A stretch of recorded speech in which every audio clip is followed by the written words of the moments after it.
রাজ্যের মাননীয় মুখ্যমন্ত্রী বারবার বলেন এই রাজ্যে নাকি আইনের শাসন আছে, রাজ্যের পুলিশ প্রশাসন নাকি পুলিশ নাকি ফ্রি হ্যান্ড দেওয়া হয়েছে। 23শে সেপ্টেম্বর যখন রাজ্যের আইন শৃঙ্খলার অবনতি নিয়ে ত্রিপুরা প্রদেশ কংগ্রেসের পক্ষ থেকে যখন আমরা পুলিশ মহানির্দেশকের কার্যালয় যখন আমরা ঘেরাও করি, তার ঠিক পরের দিন দেখলাম রাজ্যের মাননীয় মুখ্যমন্ত্রী পুলিশ মহানির্দেশকের সঙ্গে বৈঠক করেন। বৈঠকের পর বলেন কংগ্রেস দল নাকি সরকারকে কালিমালিপ্ত করার জন্য সরকারের বিরুদ্ধে মিথ্যা অপপ্রচার করছেন, রাজ্যে নাকি আইন শৃঙ্খলা আছে, আইনের শাসন আছে, কংগ্রেস নাকি মিথ্যা কথা বলছে। কিন্তু আমরা কি দেখলাম, মুখ্যমন্ত্রীর বিধানসভা 40 নম্বর ওয়ার্ডের এবং এই নামধারী বিজেপির গুন্ডারা গত 2 তারিখ এই আগরতলা শহরের প্রাণকেন্দ্র, যে প্রাণকেন্দ্র রাজ্যের মুখ্যমন্ত্রীর নির্বাচনী বিধানসভা কেন্দ্র, এই নেতাজি চমুনিতে 2 জন কর্তব্যরত ট্রাফিক কর্মীর সঙ্গে যেইভাবে অসভ্য ভাষায় ব্যবহার করেছেন আপনারা জানেন। গতকাল থেকে দেখছি রাজ্যের বিভিন্ন সংবাদ মাধ্যমে সে ভিডিও ভাইরাল হচ্ছে, সোশ্যাল মিডিয়াতে ভাইরাল হচ্ছে। 2 জন আইনের লোক তার দায়িত্ব পালন করতে গিয়ে আইনের কর্মী তাকে অসভ্য ভাষাই বলছে, দেববর্মা বলছে। আজকে যারা নিজেদেরকে জনজাতি দরদি বলে তারা কোথায়? তারপরে অসভ্য ভাষায় গালিগালাজ বলছে, যদি তোর গায়ে যদি ড্রেস না থাকতো তোর চামড়া তুলে নিতাম, এই ধরনের ভাষা ব্যবহার করেছেন। তারপর কি বললেন যে জানাস আম্বিকে আমি হচ্ছে বাইক বাহিনীর সদস্য। এটা রাজ্যের রাষ্ট্রবাদী নেতাদের চরিত্র।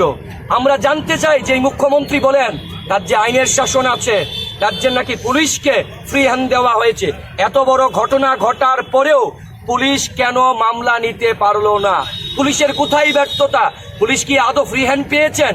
রাজ্যে আইনের শাসন যে নেই, এই যে কংগ্রেস দলের পক্ষ থেকে আমরা বারবার দাবি করি, তার সব থেকে বড় উদাহরণ রাজ্যের যিনি মুখ্যমন্ত্রী, যিনি স্বরাষ্ট্রমন্ত্রী, উনার শাসনে উনি যে পুলিশ প্রশাসনকে নিয়ন্ত্রণ করে সেখানে মাথা নত করতে হয় রাজ্যের পুলিশকে, রাজ্যের ট্রাফিক কর্মীকে এবং রাজ্যের মুখ্যমন্ত্রী নির্বাচনী বিধানসভায় 40 নম্বর ওয়ার্ডের এই রাষ্ট্রবাদী দাবি করা বাইক বাহিনীর নেতাদের কাছে।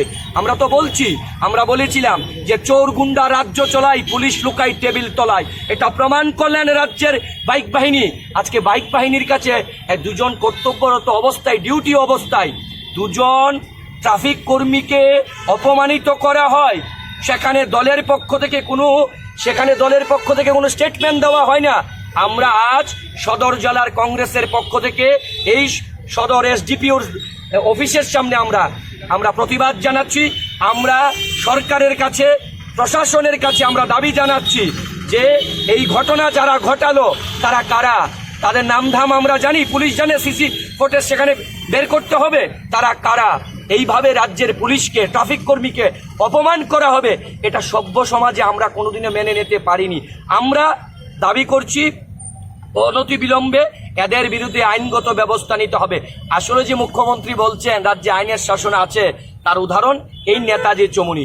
আমরা দেখেছিলাম মুখ্যমন্ত্রী যখন উপনির্বাচনে যখন ভোটে দাঁড়িয়েছিলেন, তখন ভোট দিতে গিয়ে উনাকে কোন একজন সংবাদ কর্মীর বন্ধু জিজ্ঞেস করেছিল, আপনি রাজ্যের মুখ্যমন্ত্রী, আপনি প্রথমবার ভোটে দাঁড়িয়েছেন, নিজেকে নিজে ভোট দেবেন, কেমন অনুভূতি হচ্ছে?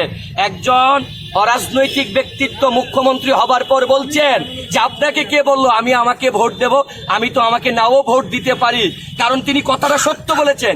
এই বিজেপির শাসনে এই রাজ্যে বাইক বাহিনী তৈরি করা হয়েছে, হেলমেট বাহিনী তৈরি করা হয়েছে, ছাপ্পা বাহিনী তৈরি করা হয়েছে। কারণ মুখ্যমন্ত্রী তো কনফার্ম না তিনি ভোটের লাইনে দাঁড়িয়েছেন, হয়তো ভিতরে গিয়ে দেখলে নিলে যে ওনার ভোটটাও ছাপ্পা বাহিনী ভোট দিয়ে দিয়েছেন। তাই এই যে মুখ্যমন্ত্রীর শাসনে বাইক বাহিনী, এই বাইক বাহিনীর কাছে আজকে পুলিশ পর্যন্ত আমরা দেখেছি যে একটা দাঁড়িয়ে আছি, আপনাদের মনে আছে ক্যামেরাবন্দি হয়েছে উপনির্বাচনে যেদিন ফলাফল বেরিয়েছিল, এই পশ্চিম থানার সামনে আমাদের রাজ্যের গর্ব অহংকার টিএসআর এর এক কর্মীকে এক বিশালগড়ের যুব মোর্চার নেতা তাকে লাঠি নিয়ে মারতে গিয়েছিল, তখনও তার বিরুদ্ধে আইনগত ব্যবস্থা হয়নি। মুখ্যমন্ত্রী যে ব্যর্থ, তিনি যে প্রশাসন চালাতে এবং উনার বাইক বাহিনীর কাছে যে রাজ্যের পুলিশ প্রশাসন অপমানিত হন, ট্রাফিক কর্মী অপমানিত হন, লাঞ্ছিত হন, তার দায়ভার নিয়ে রাজ্যের মুখ্যমন্ত্রীকে আমরা মনে করি আর এক মুহূর্তেও তিনি মুখ্যমন্ত্রী এবং স্বরাষ্ট্রমন্ত্রী থাকার কোনো যোগ্যতা নেই। তিনি যোগ্যতা হারিয়েছেন, তিনি পদত্যাগ করুন। কারণ উনার শাসনে রাজ্যের আরক্ষা কর্মীরা পর্যন্ত লাঞ্ছিত হচ্ছেন, অপমানিত হচ্ছেন। আমরা তীব্র নিন্দা প্রতিবাদ জানাই। এই রাষ্ট্রবাদী নেতা, যুব মোর্চার নেতাদের বিরুদ্ধে আইনগত ব্যবস্থা নিতে হবে।